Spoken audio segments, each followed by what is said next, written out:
Ladies and gentlemen, we are filming here on Monday, June 9th, here at the Fifth Dimension Radio Studios in Cuyahoga Falls, Ohio, for the show on June 11th, Wednesday.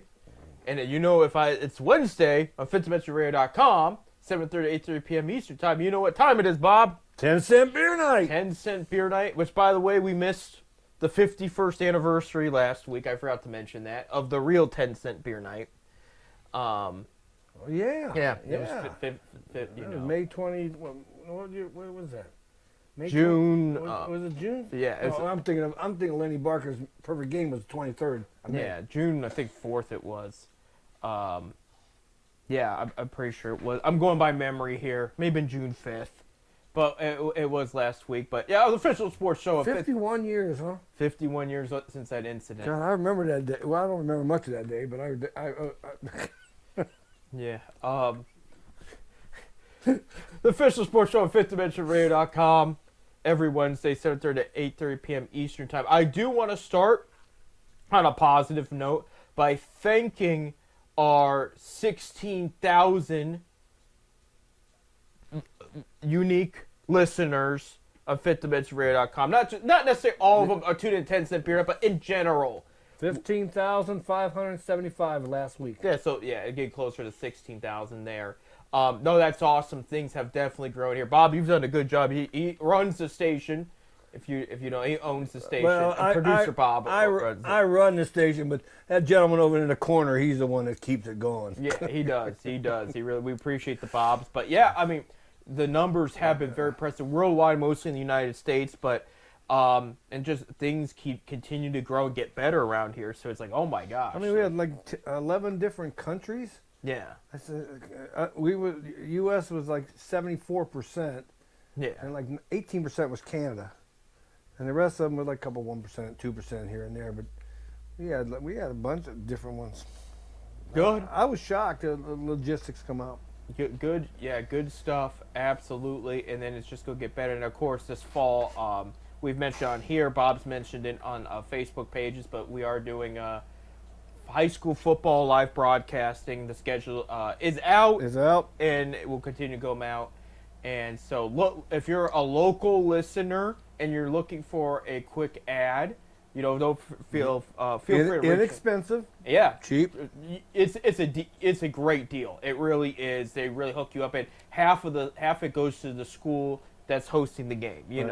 So it goes back to the kids too, and the programs and everything. So yes, in all seriousness, if you're out there locally and you're listening, and you have interest, feel free to reach out again. Pretty you much take care Northeastern Ohio. The games are pretty much most of the teams are from Northeastern Ohio area. Right. So there you go. Or if you're corporate, if we got that luck, I mean, we do have the numbers here, and you're just like, hey, it'd be a good look to sponsor a high school football game. Feel free to reach out too. But yeah, it's a win-win for all sides. That's fifthdimensionradio@gmail.com. Send me an email, and I can get back with you, and we can go over the details. Excellent. Well, I want to start off on a good note because we do have some bad news we have to talk about. It's something that ripped out the hearts of all Browns fans last night. Officially, Nick Chubb will be headed to Texas as a member of the Houston Texans. I did not hear that. Yeah, he's going to sign today. I really thought he'd be back in Cleveland. Right. So he's going to share reps with Joe Mixon down there. And this hurts because it's not like there's the argument. Well, he's 29 years old, which, by the way, I'm sorry, I'm going to say it. For star football players, the age argument is so overrated. If you are a star player consistently performing well, they will perform well in their early 30s too. I know that's old in the NFL. I get that. But if you're a star player that is Hall of Fame material and you keep producing, like look at Adrian Peterson's stats during his career. When he entered his early 30s, one of his best seasons, if not his best, was one of his last seasons with the Vikings. I mean, if you can produce, they're going to continue to produce, period. I get the argument, he injured that one knee badly twice, including college, that same brutal injury. And then there's people that go, well, why should we have 4 running backs on the roster? Dude, it's normal to have 4 running backs on the roster. This isn't Madden, people, where you put 3 running backs in your depth chart and say, that's all I really need. No. It would have just made your offense better. you would have put a lot of pressure off the quarterback by having Chubb, Ford, Judkins, and I'm forgetting the kid out of Tennessee they drafted. But you could have done all four and made it work. Actually, there's even a rumor before the Chubb signed. They got an undrafted free agent out of Appalachian State. They're calling him in the whole league, not just the Browns. He has made a lot of people's top 10 biggest surprises that might make the roster, the final roster. So, I mean, there's another guy in the conversation that might even knock Jerome Ford out of the roster. You know, and I have nothing against Jerome Ford. I think he is a solid running back. I think, you know, but I think what irks me about this guy gave his all in Cleveland here, 1. 2, he put up stats we haven't seen in the league since Jim Brown. He had Jim Brown comparisons. Why would you let a potential next Jim Brown walk like that after everything he's done for you, what he's done for your locker room? And I don't think he was asking for an arm and a leg and a contract either. I think it was just the whole situation with his knee, and it was just like it made too much sense to bring him back, and you don't do it. I think it was a knee thing. I think it was a knee. They're worried about if he goes down again. Right. You know, I really believe that, but then again, I would love to see him stay here. Right. But you have the depth too. You have 2 great rookies. I love the Judkins pick so much. That was my favorite part of their past draft because he was a top 5 player on my personal wish list. 1, 2. He was one of the few running backs, if not the only running back we had seen in college, where I said this guy's got explosiveness similar to Nick Chubb and other players. He was compared to Adrian Peterson too. Judkins was. And so to get him on board, it's like, okay, at least we have him to fall on, you know, and as long as he stays healthy. That's the other thing, because, you know, with running backs and whatnot. And I'm not just saying that because I'm a big Ohio State fan either. This guy, when he was with Ole Miss, if he would have stayed with Ole Miss and been their primary running back, he probably would have been a first-round pick. But with the Buckeyes, he had to share reps with Henderson, so he had great stats. Don't get me wrong, but he could have had better, and the outlook would have been different. I do believe that. But so he falls in the Browns' lap in their second pick in the second round, and they pick him up there, and it was a brilliant move on their part. So I'm not trying to take away anything from him because look at where even Chubb went. Mixon's going to be the starter, but Chubb is going to come off the field and give him some healthy reps. You know, in the NFL these days, you got to have a 2-back system pretty much because of all the injuries and all that. And the rest between the reps is a brilliant idea. You hand it off to the guy who's you know, fully rested. He goes out there and it gives it hopefully a less chance to fumble the ball. And you get to keep on running the clock, running down the field. And everybody's doing it. That's why it kills me when I hear these dynasty football nerds. And they go, oh, well, they drafted so-and-so, so their running back won.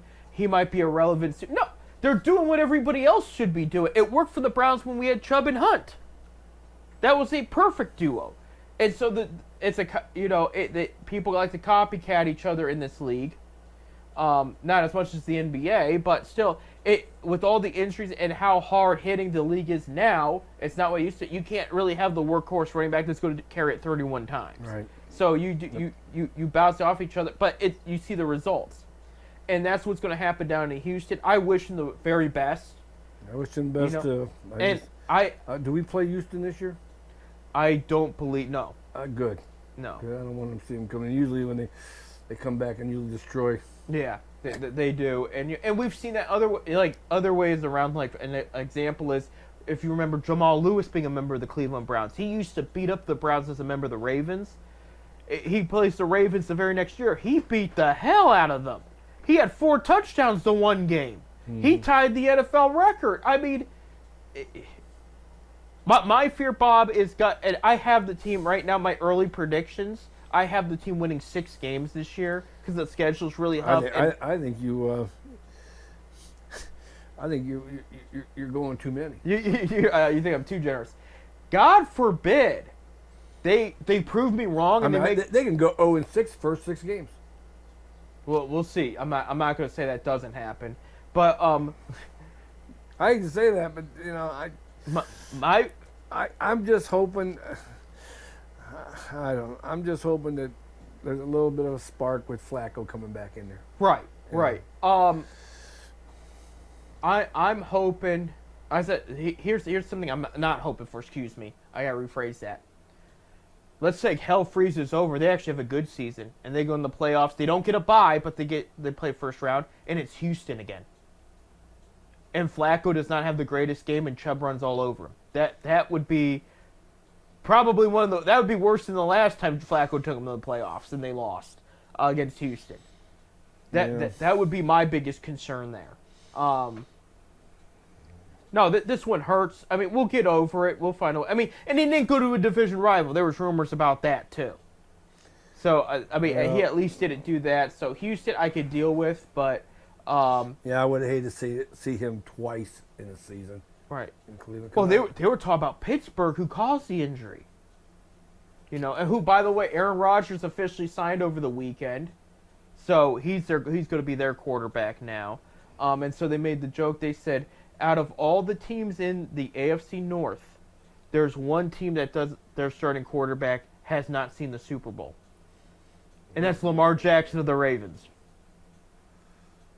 There's Burrows? Burrow went, remember? Cincinnati and Los Angeles Rams. Oh, yeah. A couple of years ago, yeah. And Browns have Joe Flacco, who went and won a Super Bowl in Baltimore. And then Aaron Rodgers beat the Steelers in the Super Bowl. So the only team is the two-time MVP Lamar Jackson. Yeah. Has not seen the Super Bowl yet, and the guy he replaced has, and it's with the Browns, now. So, and I do think Flacco will end up being the starting quarterback, in due time. I know what's his name. Sabansky said Pickens was right now. Right. There's a lot of talk about him potentially being traded too. It looks like New Orleans is looking for somebody else too, because you can't have 5 quarterbacks. They got 5 quarterbacks on the roster. The Browns do. The Browns do. Yeah. I mean, you can't go in there. You can't have 5 quarterbacks. One of those guys are gone. Well, in New Orleans too, Carr retired from injury, and they have their second-year quarterback. He might be out for the season because of a knee injury. So they're down to 2 already, including the rookie they drafted in the second round, who is their version of Brandon Weeden. The guy's already 26 years old. And I mean, you know what? We got a gentleman that would love to come to that city, in Watson. yeah, he did talk to them. He did. Send Watson down here, man. We're gonna give her Watson. They may do that. I'm not even joking, Bob. There might be because New Orleans needs some hype down there. They're talking about them being the worst team, if not Cleveland, because of how tough their schedules are. And New Orleans did not have the best draft of a rookie. I always thought that it goes by the season. They try the comparison schedule, try to get everybody equal. Well, how do we get we didn't have that great of a year last year, and we get one of the toughest schedules. They schedule in advance, so they don't know what everybody's going to look like. And here's the thing with, as far as the conversation of the schedule and how tough it is, all that, there's some teams in the back of your mind, no matter how banged up they get injury-wise, this team's going to be good this year, okay? For the most part, you don't know what's going to happen. You don't know what anybody's going to look like. So the conversation is a little overrated. Like, an example, last year, one of the surprise teams, they didn't make the playoffs, but the Cardinals were competitive. They played very, very well overall. They didn't have it completely together. And then you have the Panthers last year. At the end of the year, they were tough on opponents. They were not an automatic win. So no matter where you are as a team, you don't know what everybody's going to look like at the end of the year, You don't know what the Raiders are going to look like with Pete Carroll, for example. You don't know what the Patriots are going to look like with, his name's Vrabel. Mike Vrabel. Yeah, the Akron kid. Walsh Jesuit. And then I'm putting the Browns down. Maybe moving on to Judkins and bringing Flacco back may have been the best moves they've had all year. And they start looking much better, I do know the Browns are still in talks for another receiver, potentially. But I don't know if they're going to pull the trigger on anybody. But that's the only thing going on here. All the OTA talks are overrated. I'm tired of hearing about it. It don't mean anything, you know. It's just try to get people excited. What I can tell you is the rookies are working hard. Pickett's working hard. And Flacco says this is his role to win. You know, this is his job to lose. He proved that the first time in Right. Cleveland. Well, and they brought up about him mentoring, and he said, I didn't come here to do that. He came here to win a spot. He said, all due respect to the rookies. Not word for word, but he came here to compete and win a position, you know, and the fans would like to see it. I mean, the guy's still got a good amount in the tank. I can't stress, he overall looked good at Indianapolis with the exception of he did throw a few more interceptions than he normally does. But remember, I do think there's a case to be made in Stefanski's system. He fits more. And something that I did find more encouraging, despite the fact I'm being a little negative about the Browns. You got to remember, they won only 3 games last year. So I can't really be hyped up coming off a 3-win season. But Joe Bitonio made the comment, what they're running in camp, the attitude in the schemes, is when Stefanski first came in, which was run the ball, play action, get the guys open. Yeah. Double tight end set, and we got a guy out of Canton, Ohio, that was with Bowling Green with a lot of skill set that he can bring next to Njoku that could open up the playbook in the field. And you know Flacco likes to hit his tight ends. Look at how Njoku's numbers with Watson, and then look at his numbers when Flacco came. He went to his first Pro Bowl because of Joe Flacco. That's the reason. I mean, he started getting the ball like crazy when Joe Flacco came in. You know, look at his numbers with Jacoby Brissett that year. He almost went to his first Pro Bowl when Brissett came. Why? Because look at his numbers with Baker too. Njoku's one of the top tight ends in the league. You just don't know it because when they put Watson in there and a rookie quarterback, they didn't know how to get him the ball. Njoku's one of those guys. It was similar to the attitude with Nick Chubb. If you put the ball in his hands, he does the rest for you. He makes your job easy. Even if you dump it off for a 5-yard gain, he could turn it into a 12-yard gain. You have to get him the ball, though. Like, you have the weapons, you just got to give him the ball. And that was what made Flacco so special. The accuracy, the power, and he hit. I mean, look at his highlights when he last time was here. Some of Amari Cooper's better games, some of those catches were tough. Like, he found the window between two guys and got it to Cooper. And Cooper did the rest. You know, those are the plays. And that's the kind of quarterbacks we need for the Browns. We need guys that are able to have the accuracy and put the ball in place to make the play, you know. And unfortunately, I mean, Baker did it inconsistent. Baker was great. He was it was his accuracy was a little off. He had the strength. The strength was without a question. He's one of the, you know. But you need the accuracy in there. And the funny part is when we talk about the rookie quarterback situation, the thing they rave about Dylan Gabriel and Shadir Sanders, their accuracy is top notch. So we'll see. We'll see. There's going to be a lot of time. We had to start off with the Browns because of Nick Chubb, but we got to take a break. When we come back, we're talking baseball. Guards, iffy week. Well, no bats. Some teams are getting hotter, some are not. It was an interesting week in baseball. We'll talk about that and more. Stay tuned.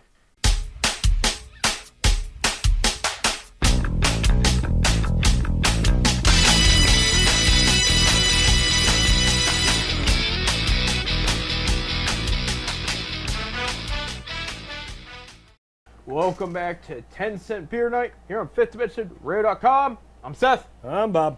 And it's beautiful. Well, okay weather out right now as we're filming, but we're supposed to have some good weather this week.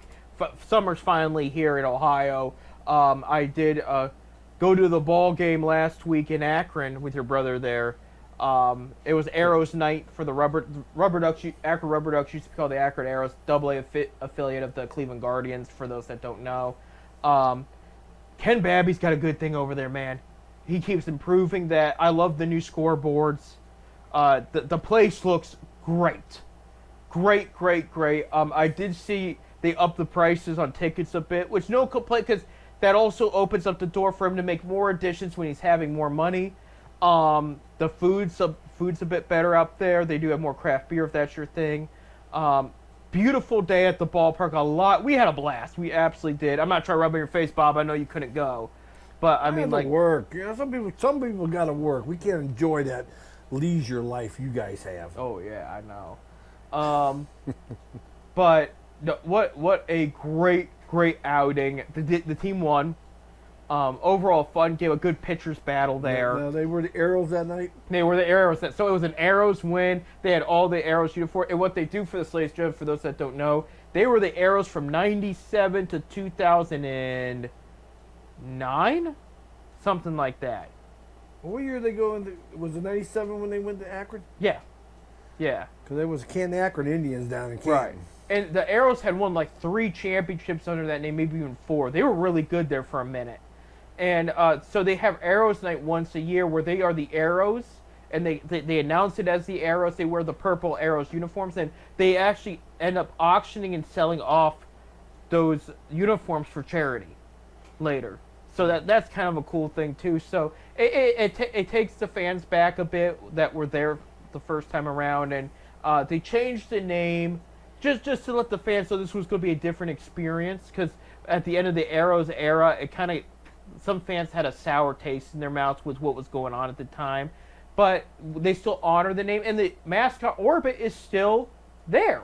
They have Webster and his sister Roberta, the Ducks, but they kept their good friend Orbit involved. So you know those were the best moves to do at the time.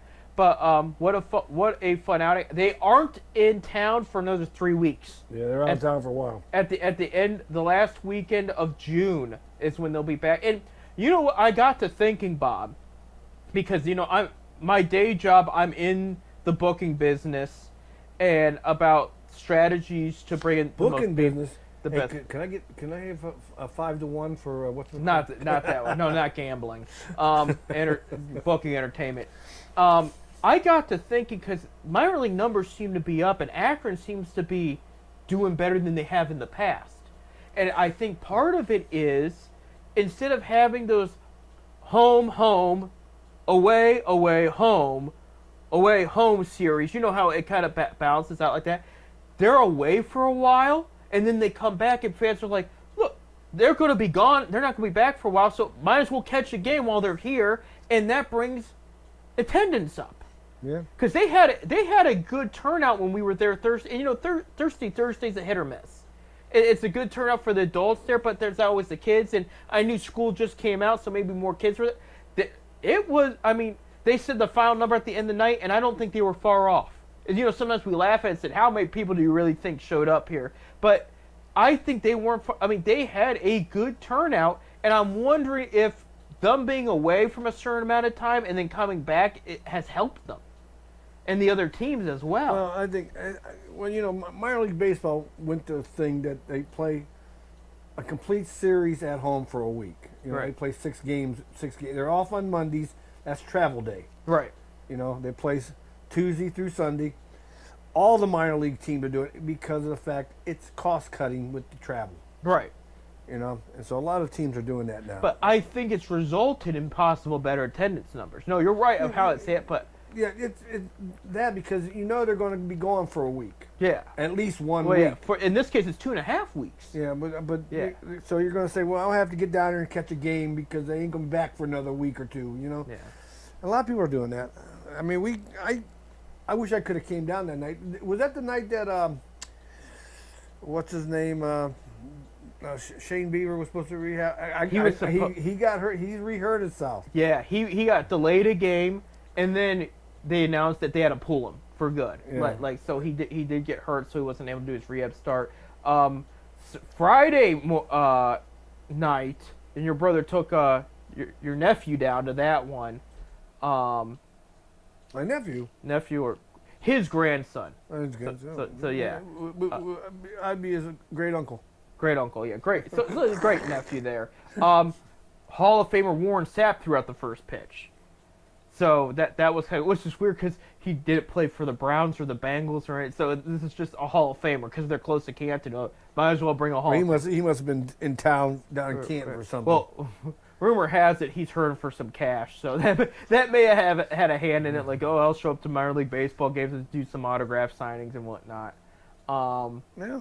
So it is what it is. I'm But down there a lot. They don't ask me to sign autographs. I'll sign an autograph. You ask me, come on. they don't want to be reminded of the guy that helped bring Bauer to Cincinnati, I guess. So, Well, I did have that. which, in my opinion, he should be back in Cleveland or He Cincinnati. should anyway. be playing. Period. Right. You right.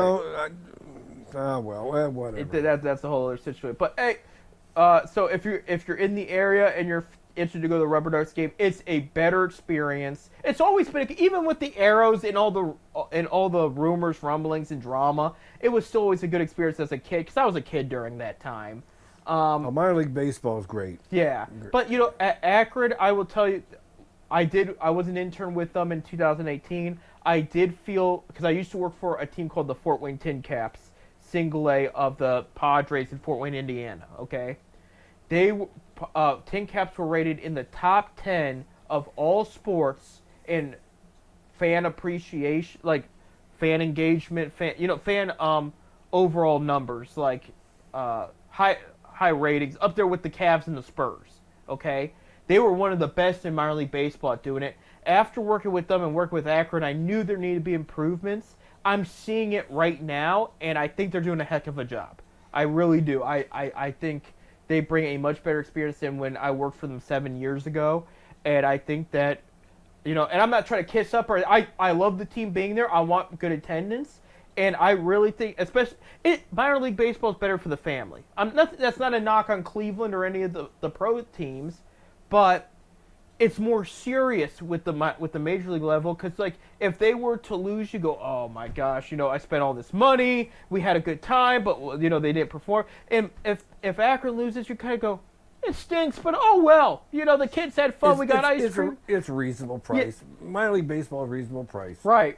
It's the attitude is more fun than it is serious down there. Anywhere, even Columbus, Lake County, all of them really. And it's just the kids like it better. It is more family oriented. And I know baseball's always been a family sport, but you have less drinking problems at those ball games. Yeah, well, you don't have drinking problems you'd have in baseball you would at a football game. That's the whole football's not family friendly. That's not family. That's not family. That's not a family sport. No. I mean, no. Taking your kids to a football game, it's a waste. If older brother's playing, I get it, but no, I would not take a kid to a Cleveland Browns game. No. Preseason maybe, because the attitude, it's not serious. So if they get blown out, oh well, we saw football. It was summer.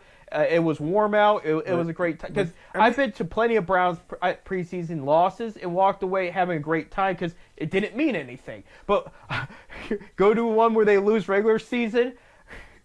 We had an 8-year-old years ago get punched in the face by a 40-year-old Browns fan for talking, and he was a Jets fan. No, it's not right. I'm not advocating it. It was wrong. But that's why you don't bring an 8-year-old to Browns. Well, you have your little problems at the baseball games too, but not as much you would at a football game or even an NBA game. I've seen a lot of people walk out of NBA games toasted. Right. Those, for the most part, they're more family friendly. The worst is when the closer to the floor you are and the fans start talking to the players. That's when you have the problem. But overall, they are strict on the, we have a lot of kids here. You got to act appropriately, And so that's why even if I get frustrated at my Cavs when I go to the game. Baseball's still the most family-friendly atmosphere. America's pastime. And a lot of people don't call it the American pastime anymore because they think football's the thing, but baseball's. But it's still America's pastime. There is so much, even in the political world, what baseball has done for this country that's positive and good than football ever did, And I love football, but at the same time, there's a lot of uncomfortable conversations in football as far as the injuries, what they do to your body, the CTE and everything. Where in baseball, the worst case scenario is, I wish I was still on the field, no matter how bad I was, That's it. And when both of them, you never forget the good old days, no matter what kind of player you were in the high school or college and whatnot. But baseball, baseball is a fellowship. We're a brotherhood. Right. I have a lot of friends still after 50 years that I'm friends with in baseball, that were baseball people. And I know football players that they don't even remember their friends. You know, they baseball's a fellowship. Right. We're a brotherhood. I mean, I just had a gentleman pass away, a Red Scout, Vince Levita. Yes. And, you know, I got to know Vince real well. I've been to his house. We went to his house. I talked to his wife on the phone after he passed. You know, it was one of those, we still communicated after all these years. Right. You know, we're just, I don't know, I still got a lot of friends out there in baseball. The attitude is way different because you listen to these stories about when teams win championships. In football, you'll hear, I didn't care for so-and-so, we made it work because we wanted to win the Super Bowl. You hear in basketball, I'll bring our Cleveland Cavaliers 2016 champions because that anniversary is coming up. That they did not all get along. And even recently, I know Kendrick Perkins is a hothead. I like him. But there was an old Cavs messaging group on their cell phones they would share. He opted and left the group because he had issues with a couple of the guys, and it irked him, and he goes, you know what, I don't need this anymore.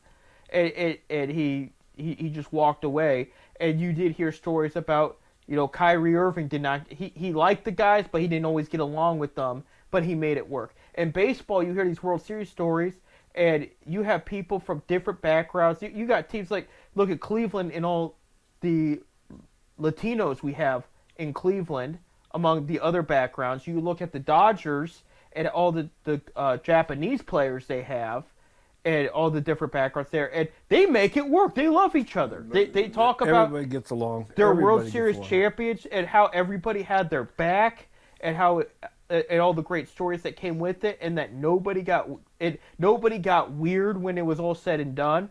And it is a more positive story. And I do remember talking to older family members about the old Cleveland Indians, and we're even talking about years when they were bad in the 70s and 80s. We're talking horrid teams. I remember those days. And they always said Cleveland was a family, regardless how good or bad. It's you know. Well, they were. Yeah. They were. They all went out together afterwards for dinner and stuff like that. It wasn't no like after the game you went your separate ways. They would go out together. The families would all get together. They would even change wives sometimes. He went there. You look at some of these interviews when they're talking to the 90s Indians, you get Jim Tomei, Albert Bell, Kenny Lofton in the same room. They'll talk your ear off. They'll go back and forth the entire time. You get the 2000s Indians together with Grady Sizemore, Travis Hafford, Victor Martinez, and they will talk your ear off about that era and everything. And I can see in the 2010s one day they're going to have a get together with Corey Kluber, Jose Ramirez, Francisco Lindor, and they're just going to be smiling ear to ear about those teams in that era, and it's. I mean, because that's just how it is. That's just it. At the end of the day, I was even watching. There was an interview with Torrey Hunter, and a famous dispute he had with Danny Baez. Do you remember him? I remember Danny Baez. Former Akron Arrow too. He was a starting pitcher for the Tribe for a while. Then he moved to closer.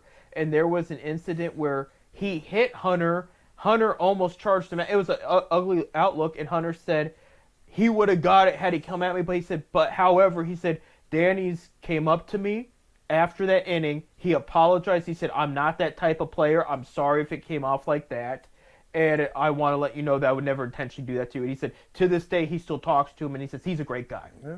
So, I mean, they can put their differences aside. And then you look at the famous, I think it was the World Series where Clemens hit Piazza in the head. And they still get along to this day, and Clemens has always felt bad about it. It wasn't intentional, you know, it wasn't intentional. It happens. The ball gets loose sometimes. Right. Now, if you want to talk about rivalries, don't bring up the A-Rod, Jason Varitek thing, because that's a whole other subject. Don't bring up the coach that charged them out against Pedro Martinez. That's Don Zimmerman. Yeah. Don Zimmerman for the Boston Red Sox ran out there. Yankees, yeah. For against Boston, ran out there to go. Of course, he went down pretty quick. All kinds of so yeah. You have your good and bad, but if they're on the same team, you learn to forgive, you learn to love, and you never forget. I remember Billy Martin and Reggie Jackson in the dugout of the Yankees. Right. Do you think we only have a couple minutes? This has been a good conversation. We've kind of taken a different turn here today.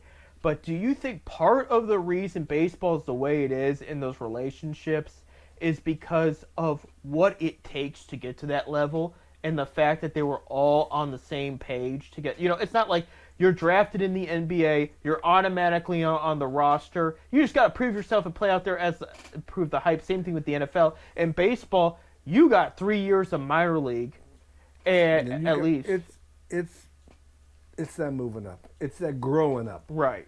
It's a growing. It ain't that you're going right from one to the other. Yeah, you're going into pro baseball, but you're starting real low, rookie league. You're going to single A. You ain't seen that money yet. You ain't seen. You've seen the signing bonus. Yeah, that You know? helps. Yeah. Yeah, you haven't seen the big money yet. You're making your little. I don't know what the minor leaguers make now, but the average minor league, we're going to say a rookie ball is maybe $600 a month, is what they're getting. Oh, But that's their signing bonus is where they got their money. I thought it was like $3,000 a month. No, it's No. as you move up, it's getting more. I'm sure the guys at the Rubber Ducks down here, unless they had a $5 million signing bonus. Bazana probably did, yeah. Yeah, But yeah, he's hurt. He's hurt till August. Yeah. So I'm sure they're probably getting about $1,200-1,500 a month with them plus their expenses and stuff like that. right. But the signing bonus is where your money's made. At first. Of course, then when you get to the big leagues and you start making these deals and these contracts and stuff like that. But yeah, minor leaguers don't make a lot of money. No, they don't. So I think at the end of the day, it's all about getting up to the big leagues and then enjoying the experience. But I think that togetherness is growing together up the ladder, getting friendships starting 3 or 4 years later. You're with them at the next level, or you're separate teams, but you still work together. Which is interesting you bring that up because you look at teams like the Yankees that are constantly buying positions. They don't have as many stories. Look at Juan Soto. Like, he's there for 1 year. He ups and leaves them, doesn't care. You And go back to we'll say the 90s when they all came up together. Bell came up with Tomey. Yeah. Manny came. They all came up together. They went from the minor leagues together. Sandy Alomar was different. Of course, he got traded from San Diego right. to Cleveland. But the other guys, Lofton and Fitzgerald too. yeah, they all got traded in. But we're talking Bell and Tomey. Those guys all went up the ladder together. Right. So they all became By friends. Araga a little bit too. Friends, yeah, Baega, but he was more in Cleveland. But he was drafted by another team. But he was the big vet on that team that was like the center of that environment too at that time. So and he's still a big Cleveland fan at heart. He really is. He loves the team. So when we come back, we will talk finally about the Guardians. That was a good conversation, Bob, and where they are at right now. And we do have an update on the Cleveland Cavaliers as well, as a player just had successful surgery. More on that. Stay tuned.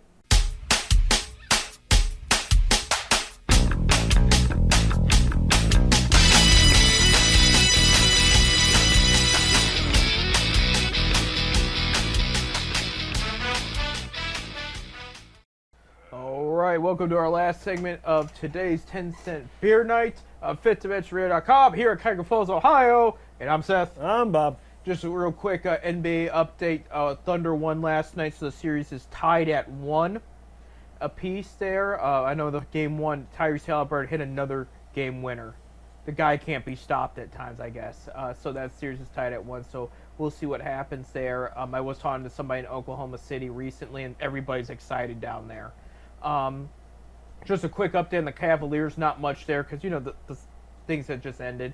Darius Garland had successful toe surgery this morning, and he will be out of basketball activity for 4 to 5 months. I will tell you right now, I don't think the Cavs have any plans of trading him in that time frame. I know there's been a lot of rumors. I think they're going to stand pat, and they're going to make other decisions to improve the bench, if anything, but I think your starting five is going to be safe. They do have 2 picks in the second round, and they have been recruiting a lot of bigger men. So some forwards. They need some big guys. Yeah. I think that's what hurt them. Right. The thing is with these guys, you got to remember second round picks. They're going to be projects. It'll be cool to add some worthwhile projects on there, but they had 3 second round picks a few years ago, and it's looking like those were kind of hit or miss, mostly miss there of what they walked away with. Again, second round picks, it is what it is. You could get some good quality like Enrique Freeman for the Pacers there, who are now in the finals. Again, he's not playing, but it's somebody you can put out there and you know he's going to produce. I did read an article. Shaquille O'Neal was on a podcast recently. He threw the Cavaliers GM under the bus because he said Amani Bates should have been called up from the G League and played some more time with the Cavs because he said he could have been huge in the Pacers series. He believes with his height, his ability, and his three-point shot, he could have been a missing link against the Pacers. Yeah, maybe and he was a second-round pick a few years ago. So Shaq was going. He thinks Amani was playing too well in the G League, and that it was time to bring him up and give him some playing time. So that was interesting. And Shaq's usually not harsh like that, unless he's serious. And he's got some good takes when he's a little bit heated. But I mean, like, he wasn't mad, but he did say what was he doing not calling him up, you know. So I found that kind of interesting. So that's just a little bit of NBA update for you. Going to the Cleveland Guardians finally. They lost both their series this past week. Yankees took 2 out of 3 against the Guards. Close games, you know. They lost the first one 3-2. They got shut out 4-0, and then they shut out the Yankees 4-0. Yankees come back and shut them out 4-0. And so they've lost the series against the Yankees there in New York. Houston came to town. They took the first 2 games. They were close, especially one went to 10 innings. And then on Sunday, Guardians did beat Houston 4-2. This week, by the time you hear this, they've actually wrapped up the series against the Reds, so we'll see what happens. They did lose their last series against the Reds. Then they're going to be at Seattle, and that's where things might get a little bit... It'll be interesting, I should say, because Seattle, it's like there's days they really have it and there's days they don't. I will tell you, Cal Riley, their catcher, leads the league in home runs over Shohei Ohtani and Aaron Judge. So I'm just saying they got the most power hitting catcher in the league, so got to be careful about that. And then, but by the time we come back, they'll be starting a series against, or they'll be wrapping up they'll be in the middle of a series against the San Francisco Giants, who are playing very well right now. I think Wednesday. I'm going up to Cleveland with Cincinnati. Right. Yeah, your brother did mention that, so you're going to head up to Cleveland to see the Reds and the Guardians there. Tito Franconis returned to Cleveland since he retired and then unretired and went to Cincinnati. Pulling up the standings here real quick. In the American League, Guards did drop a spot. They're in third now. Tigers are still at first with Tigers playing well. They have the best record in the majors at 43-24 right now. The trouble is, Cleveland's is 3-1, won 3 out of the 4 they played. Cleveland, so 3 of their losses are from Cleveland. Right. No, Cleveland's played them overall well. Twins are in second. Remember, they had a tough start. 35-30, a half game behind them are the Guards at 34-30. All 3 Tigers, Twins, and Guards have played about 500 ball of late. So has the Royals, who are 8.5 games back from Detroit, a game back, but from Cleveland at 34-32, and you know the lowly White Sox at 22-44. Not the worst team in baseball, though. They're not the worst team in baseball. We'll get to that in a sec. American League East, Yankees 39-25. Played okay this past week. Tampa Bay Rays playing red hot. Won 7 of their last 10. They are playing great ball. 35-30, 4.5 games after the Yankees. Tied with the Rays or the Blue Jays at 35-30 as well. And their last 10. Blue Jays have won 8 games of their last 10. They've also played very well. Red Sox are 32-35, 8.5 games back. Orioles have played well of late. They're 26-38 right now, and trying to get everything figured out. They've won 7 of their last 10 though, so they are playing much better. So the American League East has continued to tighten up a little bit there, and I think it'll tighten up even more as the season goes on. American League West, Houston, who just won a series at Cleveland, is on top, 36-29 record there. Seattle has not played great of late, but they're second at 33-31. Rangers are third with 31-35. Angels are dropping 30-34 after their strong start. And A's They had a great start of the season, and they've won like 2 of the past 22 or something. I mean, it's been bad. 26-41 record. Yeah, they've won 3 of the. Oh, so they've won 3 of the last 10. So it's not 2 and 2, but it's somewhere along there. It's bad. They've fallen apart. I mean, they had a very good start, and then so that American League West, I'm thinking it's going to be between Houston and Seattle at the end of the day, when all is said and done there. National League East, Mets are on top, 42-24 into the division there. Phillies, who are playing awful of late, are second with 37-28. They've won 1 of their last 10. They've lost 5 in a row. Mm-hmm. Nationals are in third, 30-35. Braves, who have lost 7 in a row, are 27-37, and then you have the Marlins at 24-39, just a few games behind the Braves right there. So Braves are not the team we thought they were this year so far. Mets, however, it was a has been very impressive the past couple weeks. Won the series against the Dodgers early this week. National League Central, the Chicago Cubs at 40-25 are on top there. St. Louis Cardinals continue to play overall good ball. They also won the series against the Dodgers this past weekend. 36-29 is their record. Pitching continues to actually be solid in these games. Milwaukee Brewers are third at 35-31. Reds 33-33 are at fourth. They have won 3 in a row. Pirates, who also have won 3 in a row of recent, 26-40. Again, some of those streaks will be different by the time you listen to this, but of late, these two teams have been playing better. And the National League West, Dodgers coming off a rough week, but they're still in first place at 39-27. Padres, 37-27, are in second place there and have won 6 of their last 10. Winning 7 of their last 10 are the Giants in third place at 38-28. All a game behind the Dodgers, both these teams. And I think Giants have been a surprise team, too. I don't think a lot of people thought they would be this competitive out the gate this year. But young pitching has done well, and some of the hitting has done better than expected as well. Diamondbacks 31-34 started to slip away. Pitching injuries continue to pile up, and they just lost Corbin Burns for the rest of the season. Tommy John surgery. They are concerned about next year, too. So I think if you're an Orioles fan, you're glad that they didn't buy into giving him an extension there. That it just looks bad. And 4 out of their 5 starters are hurt potentially long term this year, with Merrill Kelly being one of the only ones that has stayed healthy. And then your Rockies, who by the way won a series over this past week. Yay! 12-53. They did get over the double-digit mark. They last 10 cent beer night they only had 9 wins, so now they have 12. No, it's been rough being a Rockies fan. It's a rough. It's like I said. Did they hire? They got the intern manager, right? Right. I wonder if they're going to hire a manager before the season and let this guy go the whole season. Because that's a mess out there in Colorado. You know, I just don't think the front office has done very well drafting or trading guys and everything. And I'll be honest with you, we're still seeing a little bit of that in Cleveland as well. You know, I'm one of those people that believes, and I know this is a hot take, that we've seen the best out of Chris Antonetti and Mike Chernoff, and that we're starting to see a decline here, you know. And I know the teams overall played well. They're in a better position than most teams right now. But I'm looking at their past drafts, and I get it. In baseball drafts, it's very hit or miss. You're drafting a lot of players and whatnot, but I have mentioned in all sports, teams are drafting better than they've had historically.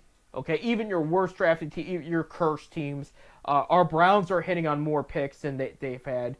Other than I do think Andrew Barry is one of the better GMs they've had in franchise history as well. But you look at these teams, they're hitting on all these picks, and Cleveland has suffered in most of these draft picks, I think, in my opinion here. I mean, you got guys like Stephen Kwan that has worked out, but that's the only position player that they've drafted that's really, really worked out. You're looking back at what they're getting in these trades, and most of them are losses. And now it's starting to catch up, I think, to the team, because you're looking at, like, where's the pitching that once was there? Where's the hitting? And it's like, where is the hitting? Right. I'll go along with the pitching right now. I mean, pitching ain't that bad. It ain't No, good. it's not terrible. No. It's not good, but their hitting's horrible. You know, you only got one or two guys that are really hitting. With Quan and Jose there. Those yeah. You know, the other guys are. Well, and we hear, and I get it. Every prospect doesn't work. They're still leading in Major League Baseball with runners left on base scoring position. Right. They're still leading. I mean, you can't get a guy on second base. You got to get him home, or Right. you got to get him. Right.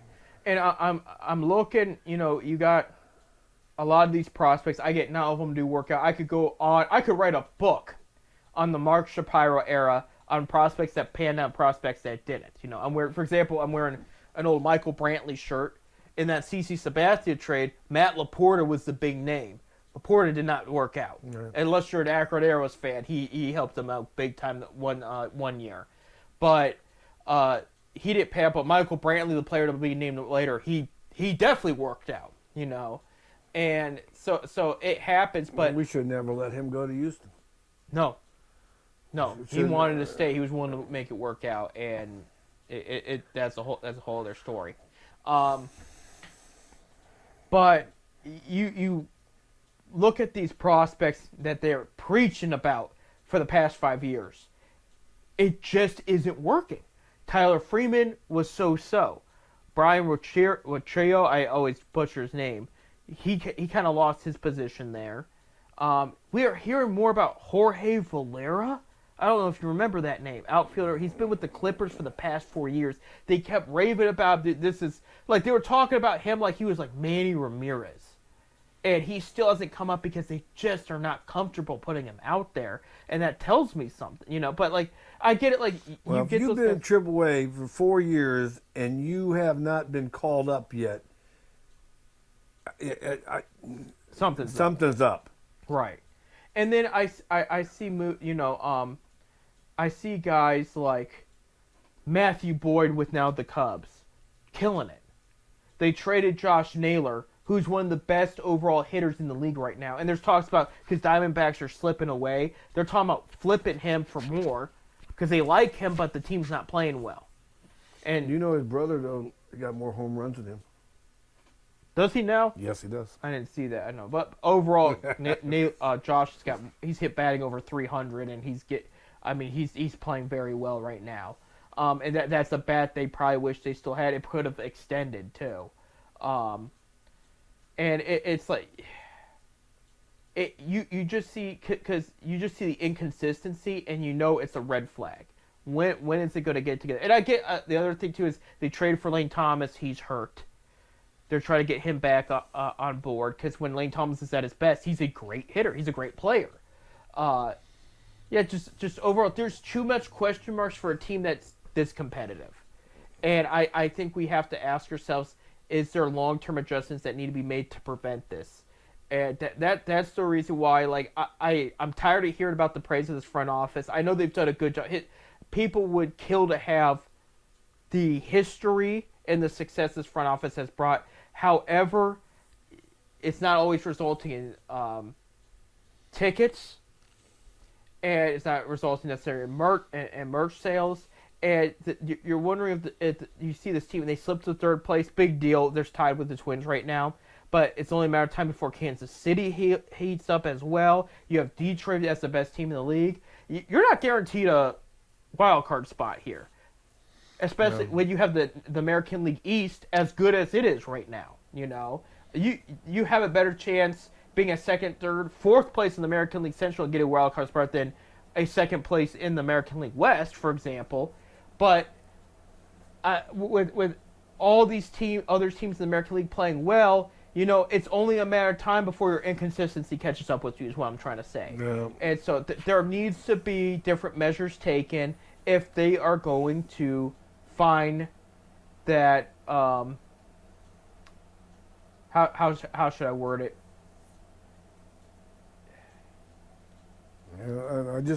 I don't want to use mojo, come off like Austin Powers. Get back. I'm gonna use. This is not what I wanted to say, but we only have a couple minutes. But to get in the swing of things and consistently play good baseball. Yeah, we need to swing the bats. That's what we need to do. That's what we need to do. Well, okay. Serious question, Bob. While we have a minute, maybe there needs to be a change in the hitting coach too. And I don't know. I just don't think we got. I don't. but here's my argument. You look at the stacked Dodgers team, and they're playing well. Who's their hitting coach? Mark McGwire.